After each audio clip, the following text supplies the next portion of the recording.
Now dun sa ating theorem on 2-second segments. Ito naman ay second. Yung kanina kasi ay chord. Again, ng kaibahan ng chord sa second, kapag second, tumatagos sa circle. Yung chord ay hindi. So sa theorem na to, ang focus natin is 2-second segments. So yan, medyo confusing din itong statement kapag words lang. So sabi dito sa theorem on 2-second segments, if 2-second segments are drawn to a circle from an exterior point, then the product of the lengths of 1-second segment and its external second segment is equal to the product of the lengths of the other second segment and its external second segment. So for us to better understand this theorem, so let us illustrate this one. So yan. So sabi dito sa theorem on 2-second segments, so we have to identify the whole measurement of the second. Again, kailangan nating malaman yung buong measurement ng second. So para malaman natin yung buong measure ng second, we have to add the measurement of each segment. So add natin yung A at B. So kapag inad natin yung A at B, malalaman na natin yung sukat ng buong second. Doon ang galing yung A plus B. Siya yung sukat ng buong second. Then, imumultiply natin sa sukat ng segment na makikita sa labas ng circle. Itong B, siya po is yung exterior second segment. Yung measure ng second na nasa labas. Ayun po is yung B. So dapat equal din siya doon sa kabila kapag ginawa yung ginawa natin sa unang second. So add natin si C at si D. So C at D again, yung sukat ng buong second, imumultiply natin sa sukat ng second segment na nasa labas, which is yung D. Naintindihan yun or confusing? Type in 1 kung naintindihan. D ay B. 2 kung hindi. Ayan, 2. May nag-2. Ulit. Itong A at B, siya po is yung sukat ng buong second. Yung buo, buo, yung A at B. Kasi yung A, sukat lang ditong nasa loob. Yung B ay sukat lang ng nasa labas. Kailangan nating malaman yung sukat ng buong second. So, syempre, para malaman natin yung sukat ng buong second, mag-type na kayo ng 2 ng 1 kung naintindihan nyo na habang ako nagsasalita. I-add natin si A at si B para malaman natin yung sukat ng buong second. That is A plus B. Ganon din dito sa kabila. Yung C plus D, yung C kasi yung sukat lang ng nasa loob. Yung D naman ay yung sukat lang ng nasa labas. I-add natin yon. C plus D. Yun din yung nandito. Yung B at D naman, yung B again is yung sukat ng nasa labas na segment. Yung B yun. Yung D, dito, is yung sukat din ng segment na nasa labas ng circle. So sabi dun sa theorem on 2 seconds, we have to multiply the measure of the whole second sa measure ng exterior second segment. So dapat equal din yun sa kabila. Sa measure ng whole second, kapag binultiply sa measure ng exterior second segment. Ayun. So para mas maintindihan natin, magbigay tayo ng example. Ayan ha. Sabi ulit dun sa theorem, i-add natin itong sukat ng 2-second segment. So add natin si 2 at si 4. Yan. Yung AC ay yung sukat ng buong second. AC yung buong second. Again, yung AC. AC is yung buong second. AB yung nasa labas. Yung exterior lang. Yan, AB yung nasa labas. Dito naman sa kabila, AE, yung measure, yung buong second is yung AE.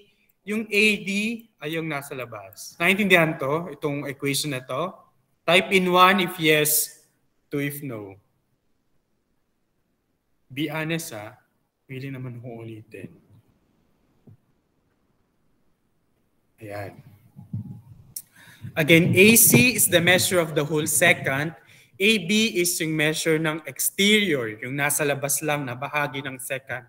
Ganon din dito, AE is yung measure ng buong second, then AD yung measure ng second na nasa labas, bahagi ng second na nasa labas.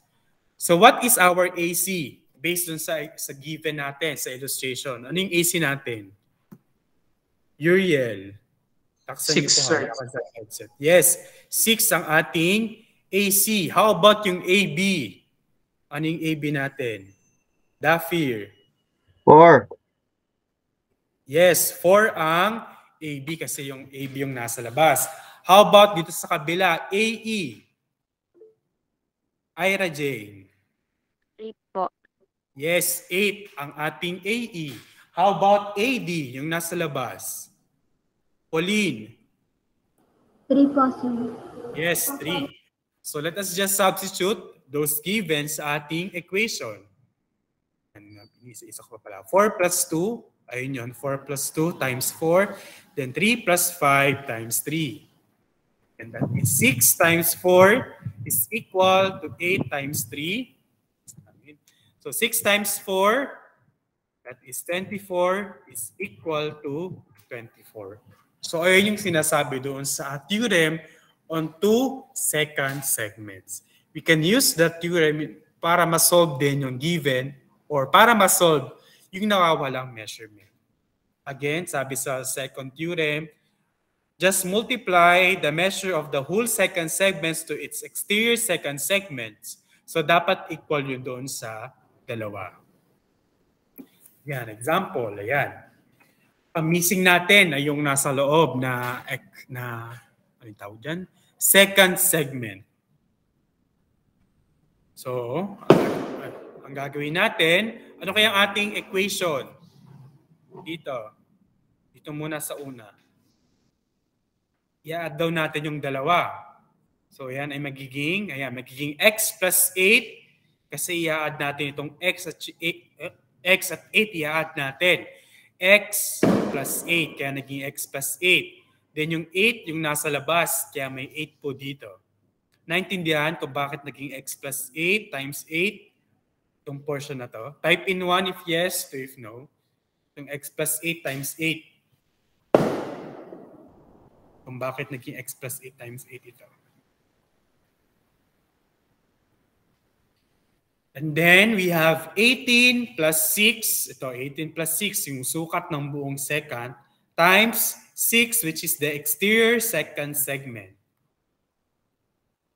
So next step natin is let us apply distributive property.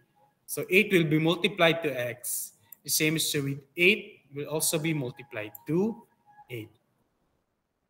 And x times 8 is 8x. Then 8 times 8 is 64. Then 18 plus 6, that is 24. It will be multiplied to 6. Nagets? Naintindihan bakit 8x plus 64? Saan nakuha ito? Again, type in 1. Kung naintindihan. 2 kung hindi. Kung bakit naging 8x plus 64 yun.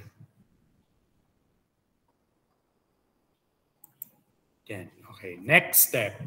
Next step natin, i-multiply natin yung 24 at 6. Yan, 24 times 6, that is 144. Then next step natin, again minultiply ko si 24 at si 6, kaya naging 144. Next step is, ilipat natin si 64 sa kapilang side. So kapag nilipat yung positive 64, that will become negative 64. So 144 minus 64, that is 80. Again, 144 minus 64, that is 80. So 8x is equal to 80. We have to divide both sides by 8 para mawala yung katabing number ni x. So x is equal to 10. Yan, divide both sides by 10, by 8. Kaya naging 10 ang x. Is that understood? Sa nakuha yung x is equal to 10? Type in 1 if yes, 2 if no.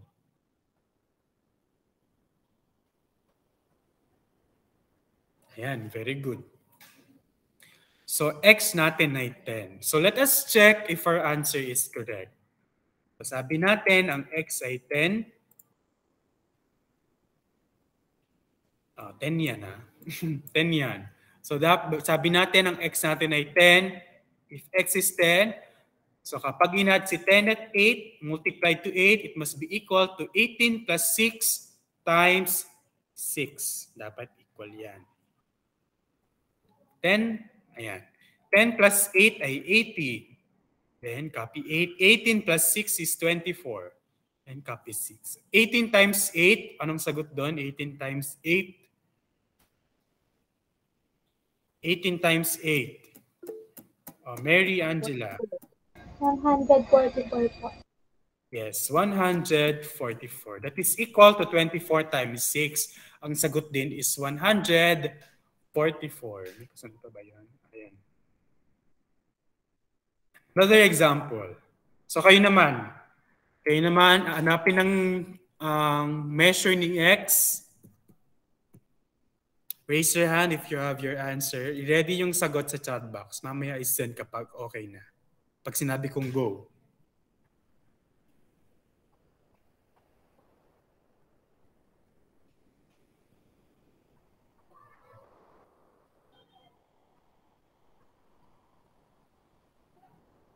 Hanapin yung measure ng x. Mamaya i-send kapag sinabi ko na. Raise your hand kapag may sagot na.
Tagal ah. Yung value lang po ng x yung hanapin, di ba, sir? Yes po, yung x lang. Ano yung measure ng x na nawawala?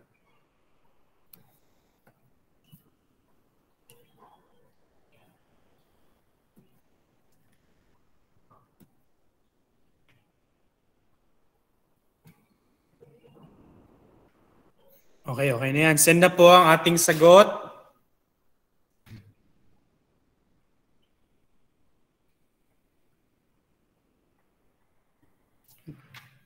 Kakaiba kayo ng sagot ah.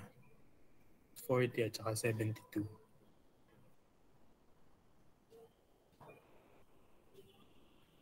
Saan ba yung message?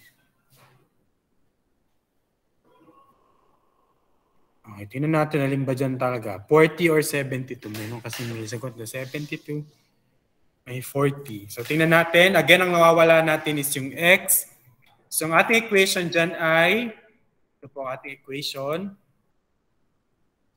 x plus 8, kasi yung sukat ng buong second, i-multiply sa 8, which is the measure of the exterior second segment. The same is dito sa kabila, 20 plus 12, sukat ng buong second, i-multiply kay 12, which is the measure of the exterior second segment. So yan. X times 8 ay 8x. 8 times 8 ay 64. Then 20 plus 12 is 32. Then next, 32 times 12, that is 384. 32 times 12 by 384. Then, transpose si 64 sa kabilang side. Kanina ay positive 64. Ililipat natin sa kabilang side. That is negative 64. Magiging negative 64. So, 384 minus 64 is 320. Then, divide both sides by 8. The answer is 40. Ayan, 40. So may nabasa ako baliktad ang naging formula. Kasi tingnan nyo mabuti muna kasi yung circle. Kasi kanina yung aking exterior nandito sa kabilang side. Kaya siguro naisip nyo ito yun. Napabaliktad, napapunta dito sa kabilang side. Ayan, the correct answer is 40. Again, ayan, magkakamali tayo kapag nagkabaliktad. Tingnan nyo mabuti kung alin ba doon yung nasa labas na bahagi ng second. Ang nasa labas ay 8 at 12. Hindi yung x at saka 20. Yan. The correct answer is 40. So let us check if x is 40. So that would become, ang x natin ay 40.